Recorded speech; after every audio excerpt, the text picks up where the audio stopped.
Assalamualaikum warahmatullahi wabarakatuh.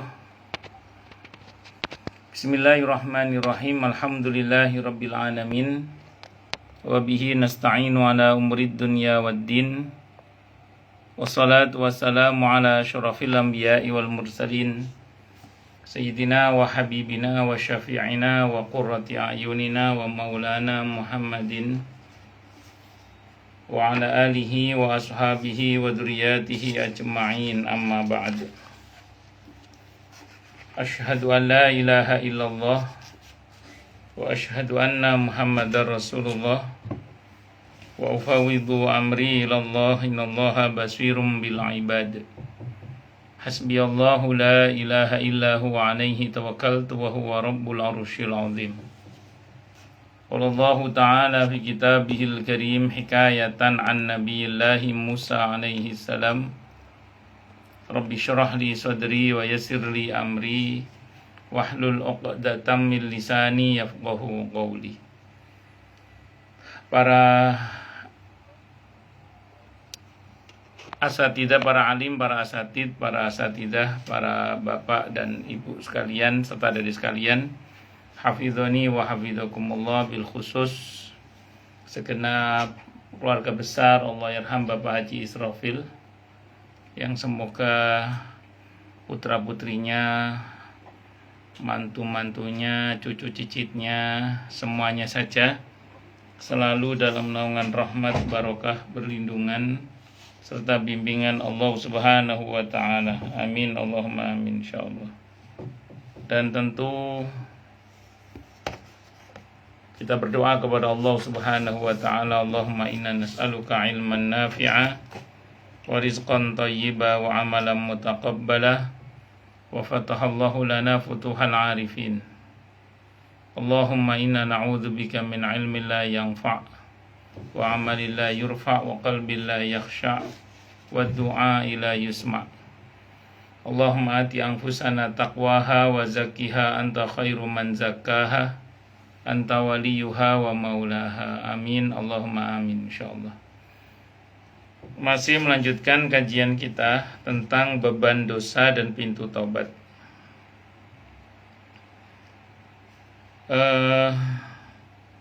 Prinsipnya semua kita pasti telah, sedang, dan mungkin akan berbuat dosa. Jadi setiap kita ini memang mungkin, pastinya telah, dan mungkin sedang dan akan berbuat dosa. Dan Nabi menyatakan tentang masalah ini dengan mengatakan kullu bani adam khata'un wa khairul khata'in at-tawwabun. Setiap anak Adam itu potensial bersalah, dan sebaik-baik yang bersalah adalah yang mau bertaubat. Jadi selama kita masih mau bertaubat, minta ampun kepada Allah, maka insya Allah urusan masih beres. Namun demikian, jangan hanya karena kemudian kita ini adalah manusia yang potensial bersalah, lantas kemudian kita dengan sengaja berbuat salah. Tidak usah. Karena tentu berbeda antara sengaja berbuat salah dengan tidak sengaja berbuat salah. Kalau kita tidak sengaja berbuat salah, maka ada kaidah yang membimbing kita dengan mengatakan Rabbana la tu'akhidna in nasina aw akhtana. Jadi diampuni oleh Allah bahkan sebelum kita melakukan perbuatan yang kita tidak sengaja itu. Sehingga karenanya kemudian dalam hal ini yang perlu kita pahami bersama adalah bahwa jangan pernah menyimpan niat berbuat maksiat dalam hati kita. Jangan pernah. Dan yang ketiga, segera beristighfar, minta ampun kepada Allah. Ini patut untuk kita lakukan, 3 hal ini. Imam Ad-Dhahabi rahimahullah dalam kitabnya Al-Kabair itu mengatakan bahwa manusia itu potensial memiliki dosa besar kalau kemudian yang bersangkutan itu meremehkan satu perbuatan dosa, dalam pengertian dia bangga dengan perbuatan dosa yang dia lakukan itu. Jadi bisa jadi yang dia lakukan itu perbuatan dosa kecil, Tapi karena kemudian yang bersangkutan bangga dengan perbuatan dosanya, maka yang bersangkutan itu akhirnya dinyatakan bahwa dosanya itu bisa menjadi besar karena dia bangga dengan perbuatan dosa yang dia lakukan itu, atau dia meremehkan perbuatan dosa yang dia lakukan itu. Itu seperti itu. Dosa yang menggelisahkan. Di dalam buku ini diawal dengan sebuah firman Allah dalam Al-Quran di surah Al-Hadid ayat 16 itu. Alam ya'ni lilladzina amanu an takhsha'a qulubuhum li dzikrillah wa ma nazala minal haqqi wa la yakunu kalladzina utul kitaba min qablu fadala 'alaihimul amadu faqasat qulubuhum wa katsirun minhum fasiqun.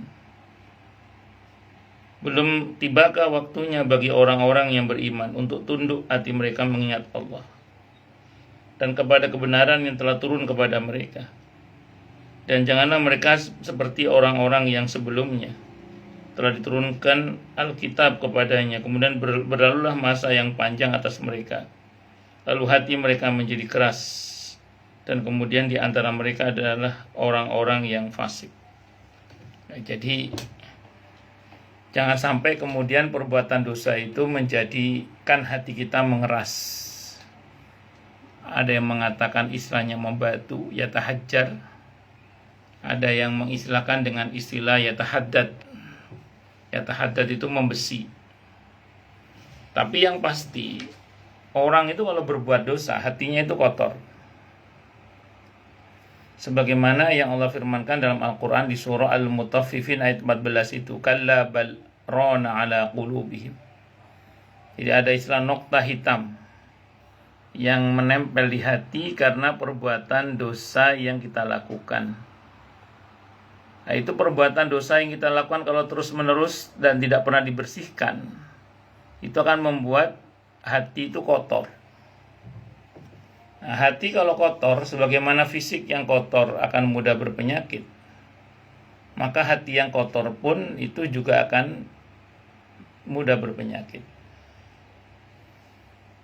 Kalau tidak kunjung ditangani sakit yang ada, maka bisa tambah lama tambah parah sakitnya. Nah, penyakit hati juga sama.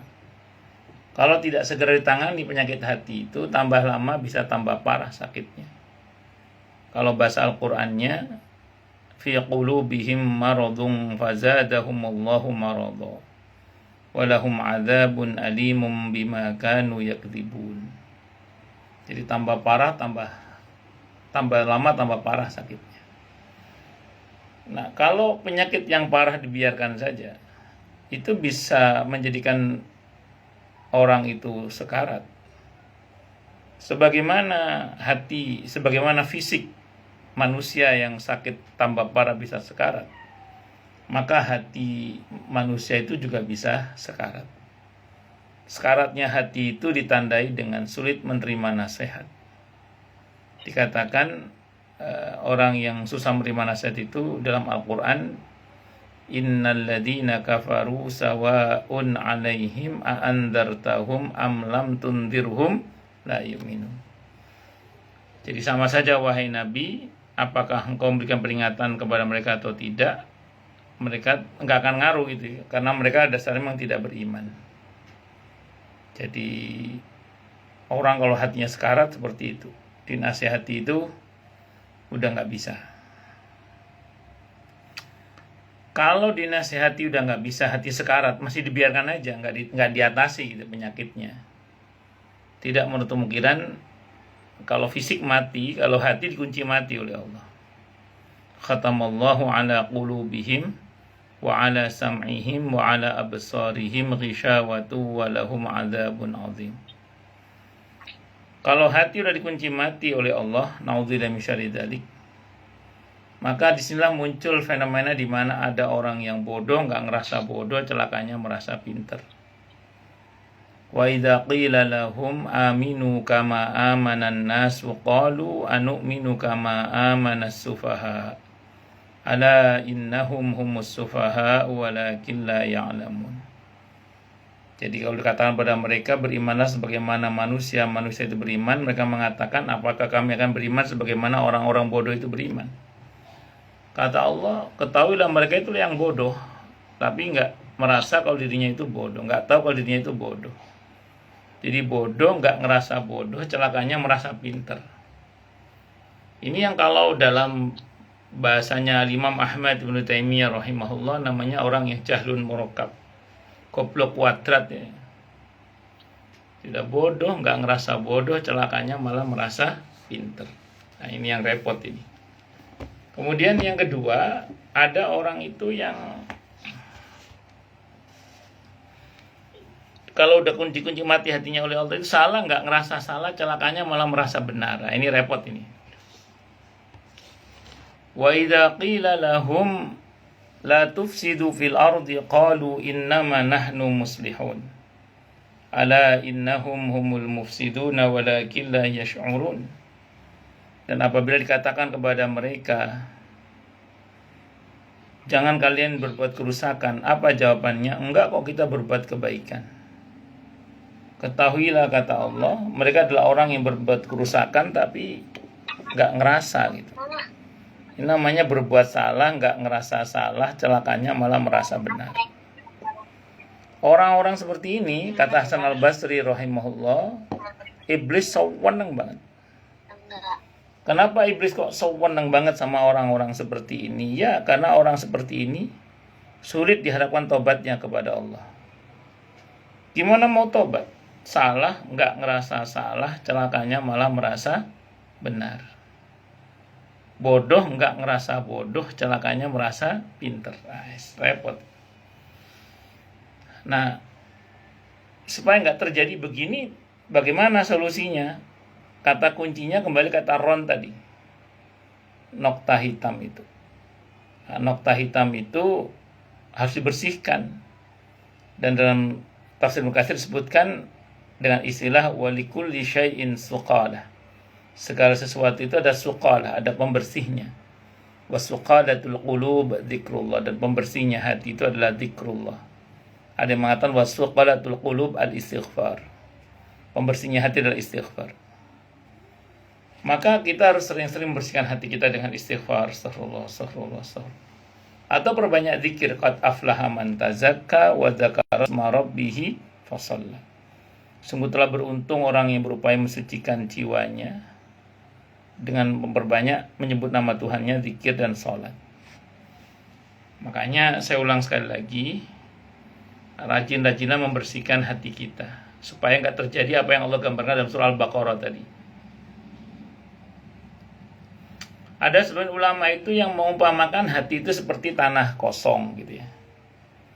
Tanah kosong yang kalau dirawat akan tumbuh di dalamnya aneka tumbuh-tumbuhan yang bermanfaat. Tapi kalau tanah kosong itu dibiarkan saja nggak pernah diurus, akhirnya lama-lama tumbuhlah aneka tumbuhan semak belukar. Kalau aneka tumbuhan semak belukar muncul di situ, akhirnya apa yang terjadi? Yang tinggal di tanah itu adalah aneka binatang yang tidak jarang membahayakan. Tikus ada di situ, ular ada di situ, kodok ada di situ, kalajengking ada di situ. Aneka binatang yang macam-macam, termasuk yang merugikan dan membahayakan atau yang binatang-binatang yang beracun, itu ada di situ semua. Kenapa? Karena tanahnya nggak pernah diurus. Nah, hati kalau nggak pernah dibersihkan, nggak pernah diurus, nggak pernah dikelola dengan baik, lama-lama tinggal di dalam itu aneka penyakit hati, kesombongan, kedengkian, hasud, dan aneka macam. Nah itu, naudzubillahi min syarri dzalik. Nah, makanya kan kalau kita merujuk kepada surah Al-Fat ayat 29 itu, Allah menggambarkan iman itu kan seperti pohon. Pohon itu kalau dirawat, disirami, dibersihkan sekitarnya dari rumput-rumput yang nggak berguna lah, itu kan bisa tumbuh besar pohon itu. Sebagaimana iman akan tumbuh besar, yang rindang, meneduhkan bagi sekitarnya, terus berbuah yang berbuahnya bisa dinikmati dan bermanfaat sepanjang masa. Tapi kalau kemudian pohon itu nggak pernah dirawat, dibiarin aja, lama-lama bisa mati. Bahkan beberapa pohon yang sudah tinggi menjulang pun tiba-tiba bisa roboh. Kenapa? Karena ternyata akarnya habis dimakan oleh rayap dan seterusnya. Karena nggak pernah dirawat, nggak pernah diperhatikan tadi itu. Nah, makanya saya ulang sekali lagi, ya, terkait dengan perbuatan dosa ini intinya akan mengotori hati. Kalau hati kotor masih dibiarkan saja, lama-lama bisa membuat hati itu sakit. Sakitnya tambah lama bisa tambah parah. Kalau dibiarkan terus lama-lama bisa sekarat, bahkan dikunci mati. Saya ulang, supaya tidak terjadi hal begitu, maka rajin-rajinlah membersihkan hati. Makanya bersyukurlah bagi siapapun di antara kita yang masih punya kepekaan untuk beristighfar, minta ampun kepada Allah. Bersyukurlah kepada Allah kalau kita masih mau bertobat, minta ampun kepada Allah. Bersyukurlah kepada Allah kalau kita masih tidak malu mengakui kesalahan kita dan meminta maaf serta berusaha memperbaikinya, dan begitu seterusnya, begitu seterusnya.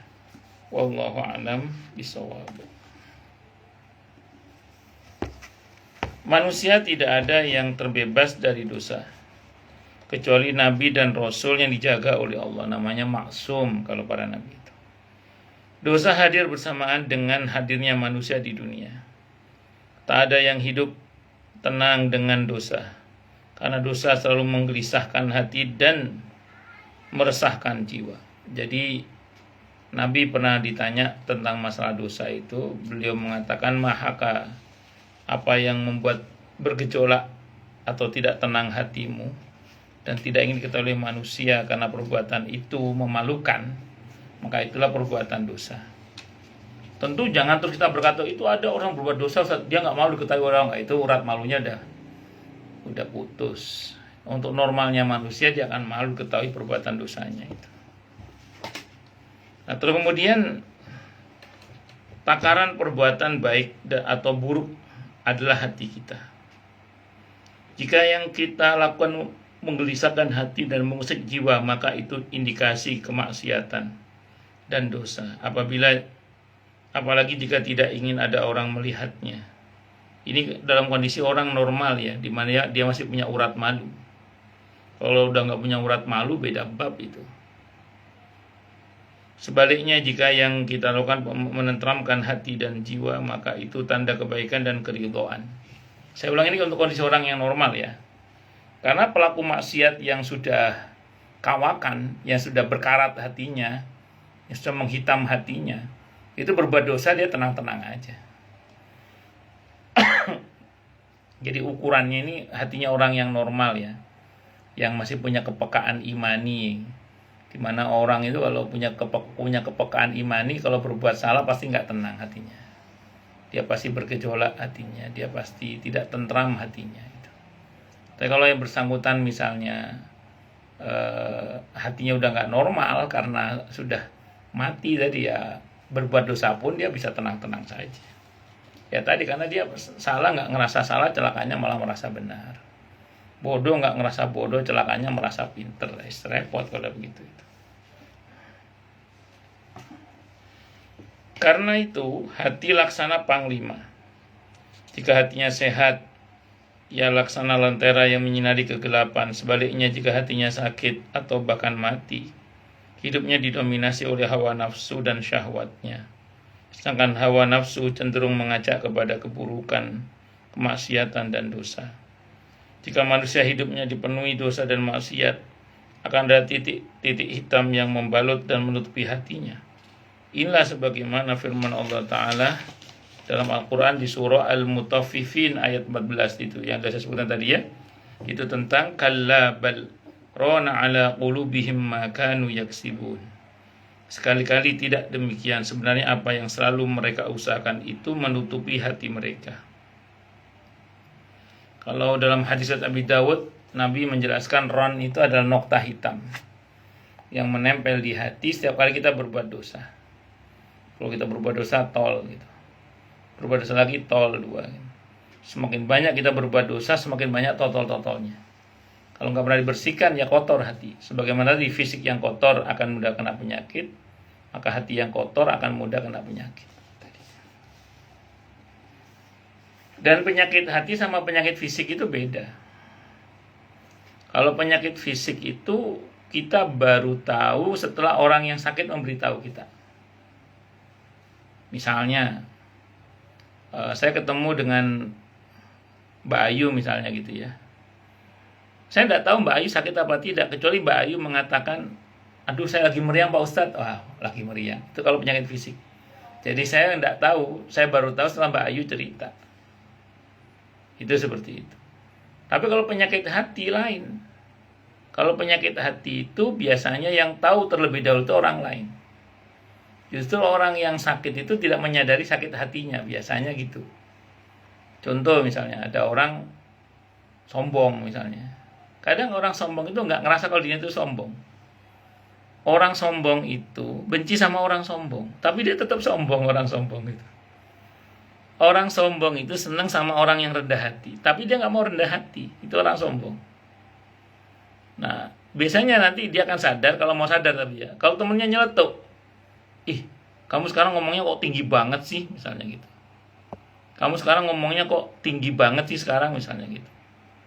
Jadi ketika kemudian kita ingatkan dia ngomongnya tinggi itu, dia baru tersadar kalau mau sadar tapi, astagfirullah, iya ya. Nah, baru sadar dia. Itu kalau mau sadar. Kalau yang nggak mau sadar ya tadi, salah nggak merasa salah, celakanya malah merasa benar. Itu seperti itu. Nah, makanya saya ulang sekali lagi, penyakit hati dan penyakit fisik itu beda. Nah, karena beda, sehingga memang inilah pentingnya kumpul kita dengan orang-orang soleh yang mau saling mengingatkan itu loh. Karena di situ mulai kita baru akan tersadar dengan kesalahan kita itu setelah orang lain yang mengingatkan. Dan saya ulang, bersyukurlah kepada Allah kalau kita model orang yang siap diingatkan dan mau diingatkan serta mau mengingatkan. Itu namanya fungsi tawasau bil haqqi wa tawasau bis sabr. Itu saling mengingatkan itu. Nah, saya sering bilang di mana-mana itu hubungan suami istri, orang tua dan anak, antar saudara, antar teman itu normal dan sehat hubungannya. Salah satu indikasinya adalah ketika fungsi tawasau bil haqqi wa tawasau bis sabr itu masih berfungsi. Karena disitulah kemudian kita bisa saling mengingatkan untuk kemudian kembali tersadar guna mengobati apa yang perlu diobati dari diri kita. Itu seperti itu. Kemaksiatan menjadi penghalang masuknya ilmu. Ilmu adalah cahaya yang masuk ke dalam hati manusia untuk mampu membedakan perintah dan larangan, mengerti halal dan haram. Namun jika manusia banyak bergelimang dosa dan maksiat, maka cahaya ilmu itu sulit menembus hatinya, menutupi pintu hidayahnya. Tentu maksudnya ilmu yang bermanfaat ya, terutama ilmu agama. Kalau ilmu keduniaan atau ilmu yang asal ilmu saja, siapapun bisa mendapatkan. Tapi kalau ilmu yang bermanfaat, terutama ilmu agama, ilmu yang menjadi cahaya, itu dibutuhkan hati yang bersih. Berapa banyak orang yang kemudian menjadi pakar, tapi melalui dia justru apa-apa menjadi sukar. Yang merusak sistem ekonomi kita itu para ekonom. Orang yang ngerti ekonomi yang merusak sistem ekonomi kita. Loh, kok bisa begitu? Karena ilmunya tidak bermanfaat. Ilmunya tidak ada cahayanya karena banyak maksiat tadi itu. Yang merusak sistem politik kita siapa? Ya orang-orang politikus itu. Yang merusak sistem sosial kita siapa? Orang-orang yang ngerti sosial itu. Orang yang ngacak-ngacak tentang macam-macam. Tapi mereka yang hatinya tidak ada cahaya ilahi sehingga ilmunya itu tidak bermanfaat. Alih-alih menyinari orang lain, tapi malah justru bikin keruh orang lain. Itu tadi, banyak pakar kok malah apa-apa jadi sukar, kan aneh. Bahkan ada yang mengatakan, harusnya di Indonesia ini krisis multidimensi itu sudah selesai harusnya. Kenapa? Karena kita profesor punya banyak profesor kita. Kita punya banyak doktor, kita punya banyak magister, kita punya banyak lulusan S1, ekonom kita banyak. Politikus kita jumlahnya sudah sama dengan tikus, semuanya gitu. Kita udah punya banyak, tapi kenapa kok tidak selesai-selesai? Ya wallahu alam, mungkin ini nggak ada berkahnya atau nggak ilmunya nggak ada cahayanya, sehingga tidak bermanfaat tadi. Nah, makanya saya ulang sekali lagi, yes, ilmu bermanfaat itu penting. cahaya ilahi dalam diri untuk menyertai, membersamai ilmu itu sangat penting. Nah, sehingga karenanya kemudian patut untuk kita perhatikan hal ini supaya ilmu kita berkah, mendatangkan banyak kebaikan. Jadi semakin berilmu semakin bermanfaat dan mencahayai sekitarnya. Allah, kemaksiatan pula mendatangkan azab baik di dunia apalagi di akhirat kalau nggak tobat ya. Kemaksiatan menjadikan hidup tidak berkah, hati tidak bercahaya, pintu rezeki tertutup, hati dan jiwa selalu gelisah dan hidup tidak pernah tenang dan tentram karena banyak dosa tadi. Oh, itu orang banyak maksiat tapi duitnya banyak, Ustaz. Tolong bedakan antara rizki dan istidraj. Tolong bedakan antara rizki dan istidraj. Itu beda. Kalau rizki itu lahir batin rahmat. Jadi luarnya rahmat, dalamnya nikmat. Luarnya nikmat, dalamnya rahmat. Itu rizki namanya.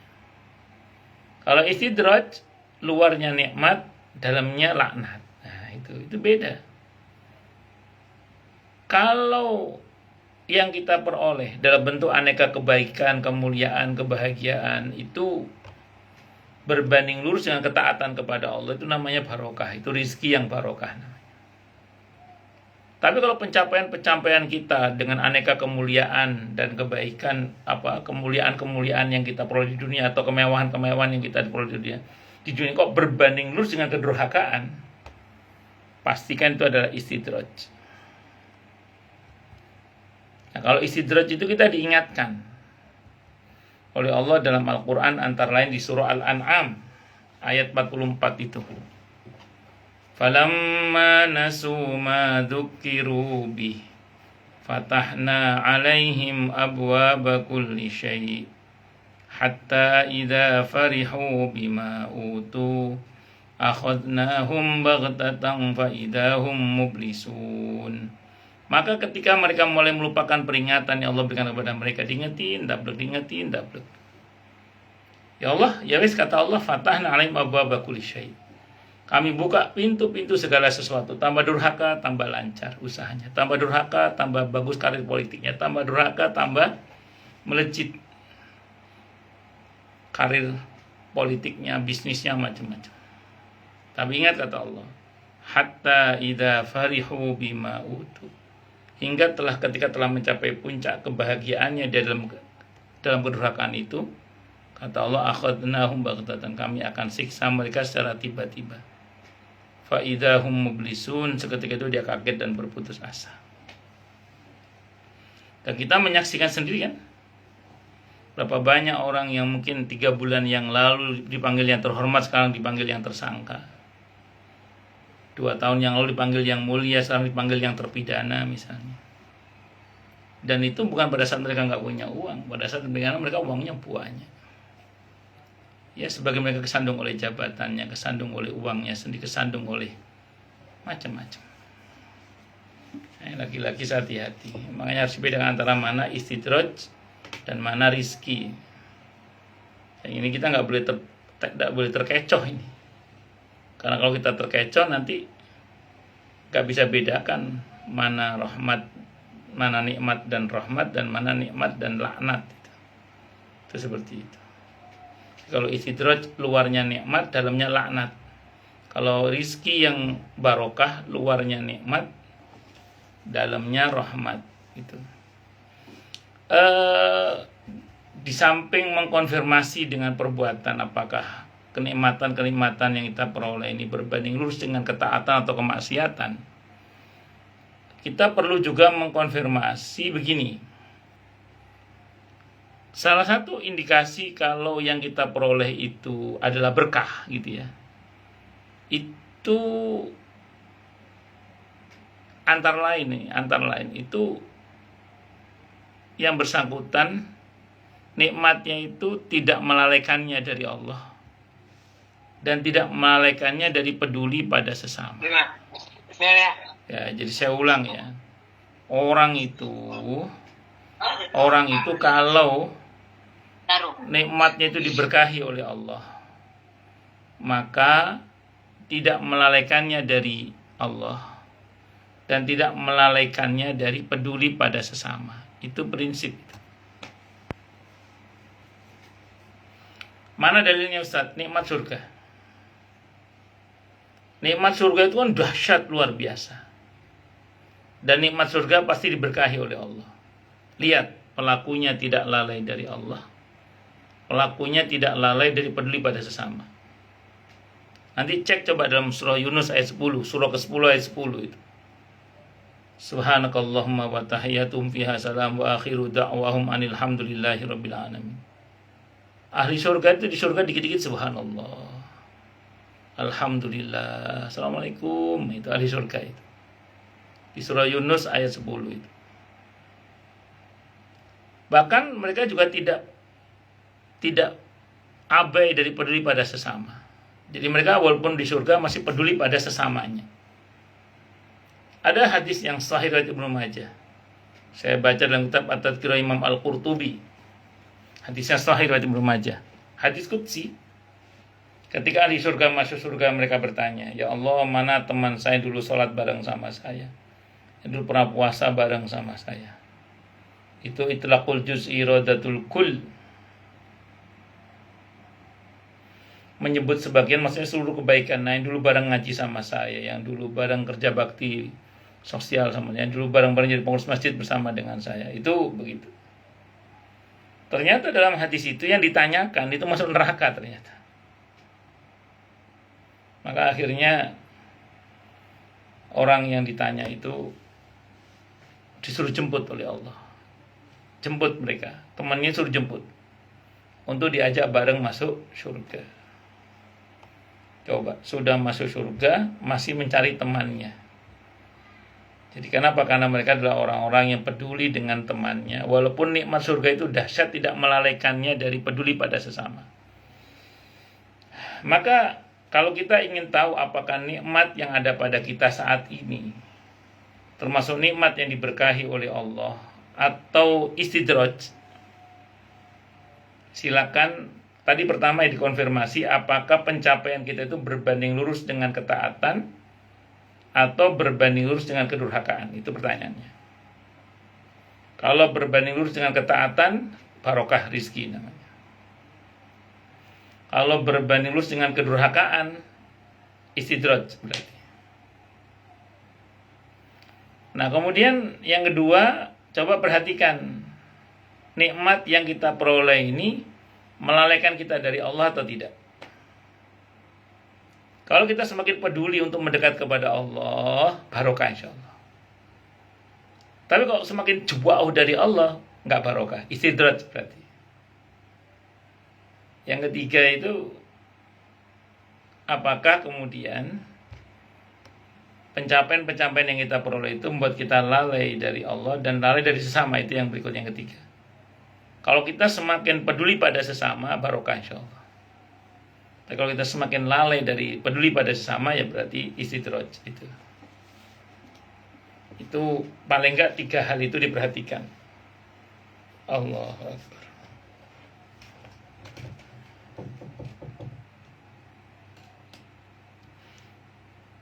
Lebih dari itu, Allah hanya akan menerima orang yang hatinya bersih, tidak dilumuri dengan dosa dan maksiat. Karena itu jagalah hidup kita dari dosa dan maksiat yang menggelisahkan, dan bersihkanlah hati dari segala kotoran dosa dan maksiat. Allah berfirman di surah Asy-Syu'ara ayat 88 sampai 89. Yauma la yanfa'u malu wala banun illa man atallaha biqalbin salim. Pada hari di mana harta dan anak-anaknya tiada berguna kecuali barang siapa yang datang kepada Allah dengan hati yang salim, hati yang sehat. Hati yang sehat itu artinya hatinya tidak berpenyakit. Nah, makanya saya ulang, bersyukurlah bagi siapapun yang di hatinya dibersihkan oleh Allah dari aneka penyakit. Maka di antara doa Nabi adalah ketika mendoakan salah seorang sahabatnya, Allahumma ati nafsahu taqwaha wa zakkiha anta khairu man zakkaha anta waliyuha wa maulaha. Atau kalau untuk diri sendiri, Allahumma ati nafsi taqwaha wa zakkiha anta khairu man zakkaha anta wa maulaha anta waliyuha wa maulaha. Nah, kalau saya sering kalau di kajian itu Allahumma ati anfusana taqwaha wa zakkiha anta khairu man zakkaha anta waliyuha wa maulaha. Atau kalau saya biasanya mendoakan kio itu di dadanya saya pegang sambil Allahumma ati nafsahu taqwaha wa zakkiha anta khairu man zakkaha anta waliyuha wa maulaha. Nah, itu doa supaya hati kita dibersihkan oleh Allah dan supaya kelak nanti kita menghadap kepada Allah dengan hati yang bersih. Atau yang paling gampang lagi itu membaca doa yang di surah Al-Hasyr 10 itu. Tapi itu berkaitan dengan sakit hati yang berkaitan dengan ghil ya. Rabbana ighfir lana wa li ikhwanina alladhina sabaquna bil iman wa la taj'al fi qulubina ghilan lil ladzina amanu rabbana innaka ra'ufur rahim. Atau membaca doanya Abu Dhamdham itu, Allahumma wahabtu nafsi wa 'irdi lak. Allahumma inni qad wahabtu nafsi wa 'irdi lak. Itu macam-macam lah, silakan dipilih bila mau doa yang mana terserah, yang penting mohon kepada Allah agar hati kita dibersihkan oleh Allah. Karena yang Allah kan berkenan menerima itu adalah orang-orang yang hatinya selamat dari aneka penyakit hati. Waduh Ustadz, siapa orang yang bisa bersih hatinya dari penyakit hati? Tidak ada sih, kecuali para nabi dan rasul yang memang Allah buat hatinya bersih. Semua kita ada potensi, semua kita. Coba nanti diraba dadanya masing-masingnya. Ada potensi sombong gak kita? Ada. Ada potensi dengki gak kita? Ada.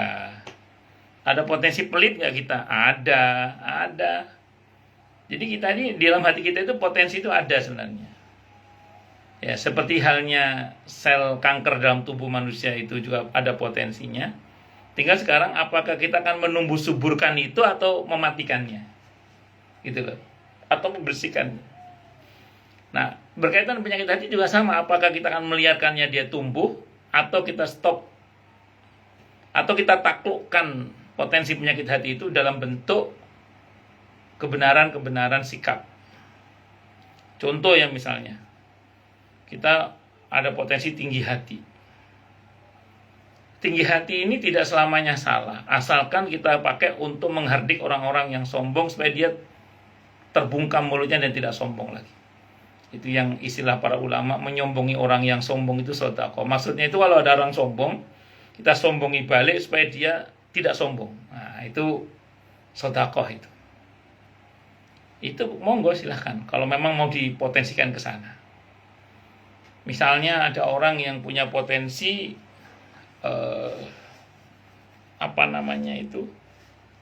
dengki tadi, iri dengki. Kalau dengki yang dilarang itu kan gini, Mas Bram sukses, alhamdulillah, masya Allah.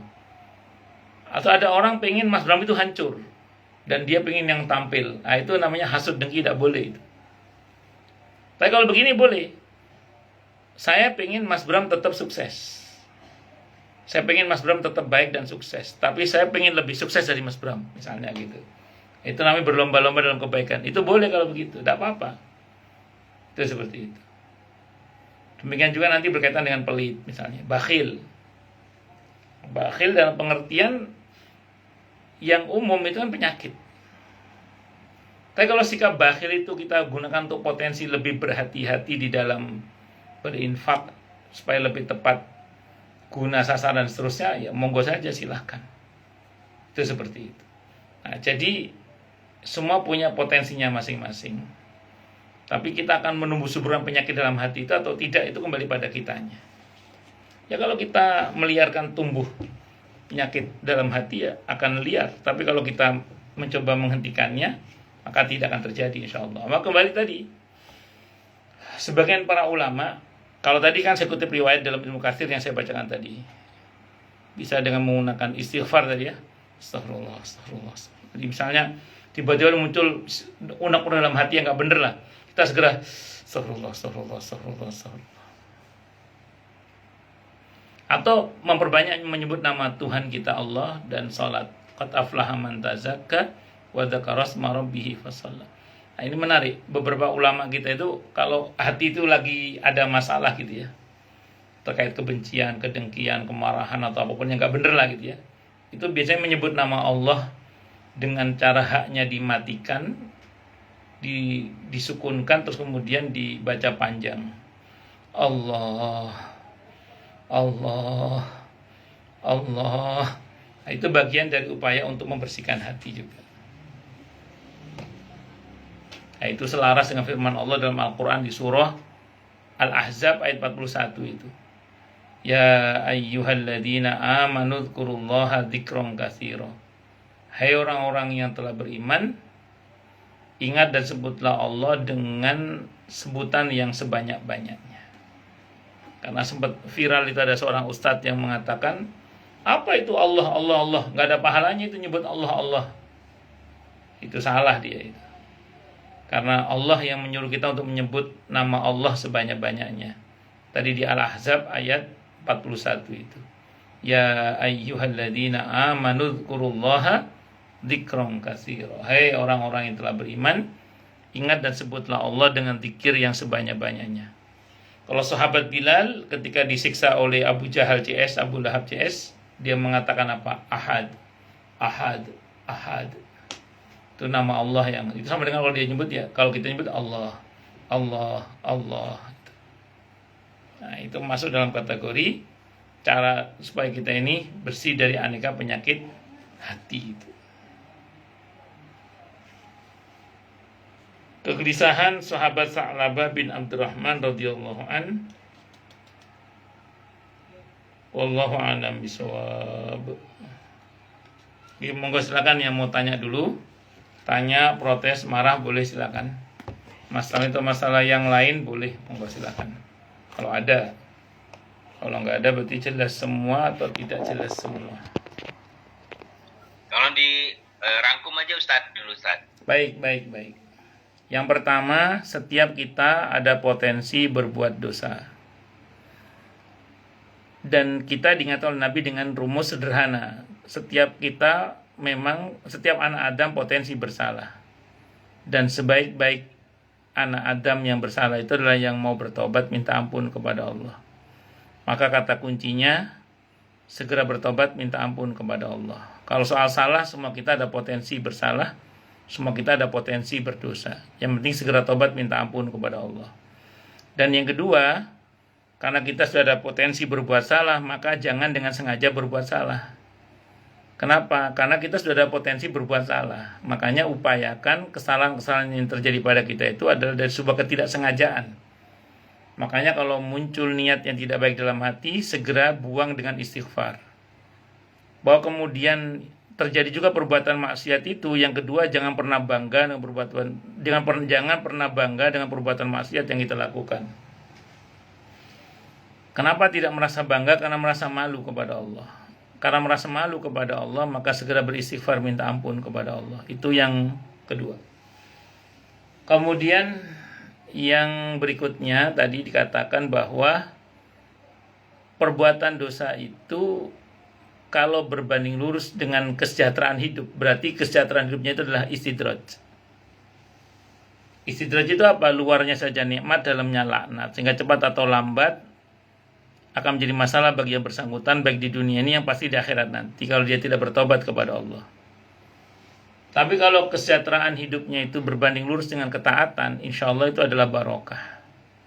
Ciri nikmat yang barokah itu adalah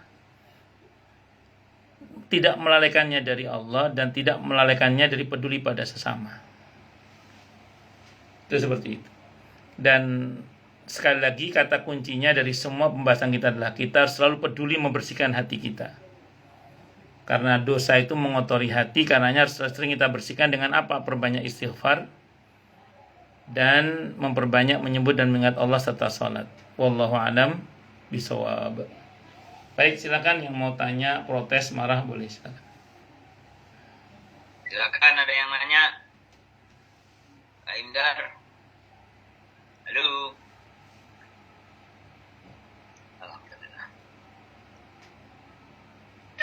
Assalamualaikum Pak Ustadz, mau tanya. Waalaikumsalam warahmatullahi wabarakatuh. Delin. Udah Pak, belum ya Pak, tadi ke skip. Gimana sih cara menghilangkan hasad, sombong, iri, dengki di hati kita gitu Pak Ustadz? Baik. Izin ini tangan kanan ya. Oh ini bener kanan.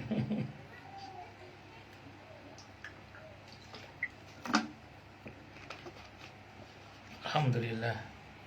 Jadi gini, kan hasud, iri, dengki, sombong dan macam-macam itu kan gini. Jadi tadi saya katakan soal itu tadi gini di Elin. Setiap kita ada potensi penyakit hati itu di Elin. Setiap kita itu punya potensi sombong, punya potensi dengki, punya potensi pelit. Setiap kita ini. Nah, sekarang bagaimana kita pandai-pandainya menyiasati agar kesombongan itu dipakai untuk yang benar gitu. Jangan ditumbuh suburkan kesombongan itu sehingga menjadi kesombongan yang akut. Tapi bagaimana kita berusaha mencegahnya dan mengilmuinya agar nanti kalaupun kita keluar sombong, ini sombong yang benar. Saya contohkan tadi misalnya menyombongi orang yang sombong supaya dia bungkam dan tidak sombong lagi, itu boleh Delin. Jadi potensi sombong kita pakai untuk membungkam orang-orang yang sombong supaya dia tidak sombong lagi. Atau tadi berkaitan dengan dengki. Kalau dengki yang terlarang kan kalau kita ingin orang lain hancur, terus kita pengen tampil gitu. Jadi orang itu pengen tampak bercahaya dengan cara memadamkan cahaya orang lain. Itu kedengkian yang dilarang. Tapi kalau begini boleh Delin. Kita pengen orang itu tetap sukses, tapi kita ingin lebih sukses dari dia. Kita pengen dia sukses, tidak apa-apa, tapi kita pengen lebih sukses dari dia. Itu baru boleh itu kan. Yang begitu benar Delin. Nah, termasuk pelit tadi saya katakan. Kalau sikap pelit kita itu tidak kita perturutkan, tapi kita siasati untuk agar lebih berhati-hati dalam berinfak misalnya, maka itu sah-sah saja. Silahkan. Ya, saya kira itu. Wallahu a'lam bishawab.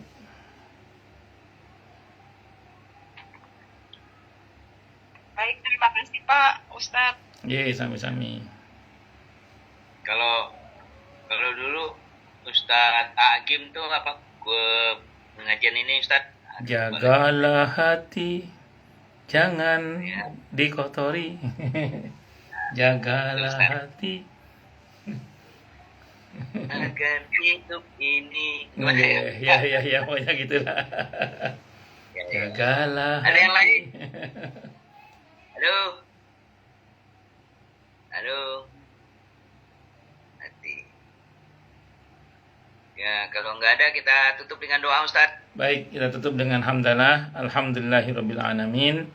Semoga kajian kita bisa bermanfaat, mubarakah fi dini wa dunya wal akhirah untuk kita, keluarga kita dan seluruh umat Islam semuanya. Dan mudah-mudahan kita semua dijadikan oleh Allah sebagai orang-orang yang sukses dunia akhirat, selamat dunia akhirat, bahagia dunia akhirat, dan dipermudah urusan kita oleh Allah fi dini wa dunya wal akhirah. Semoga Allah limpahkan hidayah selalu untuk kita, semoga Allah tingkatkan selalu hidayah untuk kita, dan semoga Allah berikan hidayah untuk siapapun yang melihat kita. Subhanakallahumma bihamdika asyhadu an la ilaha illa anta astaghfiruka wa atubu ilaik. Sallallahu Muhammad wa ala alihi wasallam. Saya mohon maaf. Assalamualaikum warahmatullahi wabarakatuh. Waalaikumsalam warahmatullahi wabarakatuh. Terima kasih Pak Ustadz. Sami-sami afwan.